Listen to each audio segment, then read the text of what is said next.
Stadion Gelora Sriwijaya Jakabaring Palembang menjadi salah satu dari 6 stadion yang ditunjuk PSSI sebagai tuan rumah penyelenggara Piala Dunia U20 2021 mendatang. Sejumlah persiapan sudah mulai dilakukan Pemprov Sumsel menyambut gelaran Piala Dunia U20 itu.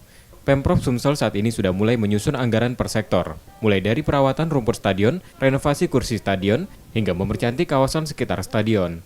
Jumlah perbaikan ringan di Stadion GSJ harus sudah dilakukan sebelum kedatangan FIFA pada September mendatang. Hal ini perlu dilakukan agar FIFA yakin dengan keseriusan Pemprov Sumsel sebagai salah satu calon tuan rumah Piala Dunia U20. Rencananya perbaikan ringan di Stadion Gelora Sriwijaya Jakabaring Palembang dimulai Agustus nanti. Sebetulnya kalau meyakinkan FIFA itu sebetulnya mereka sudah tahu bahwa integrated venue itu ada di Jakabaring, mulai dari start dari lapangannya sampai mereka datang sampai mereka pulang. Nah, yang kedua, FIFA juga punya standar. Misal lapangannya bagaimana, seatnya, scoring boardnya bagaimana. Itu mereka sudah punya tim juga. Dan yakin mereka apa yang akan dilihat, kita optimis. Apabila nanti tim ini bergerak sama-sama.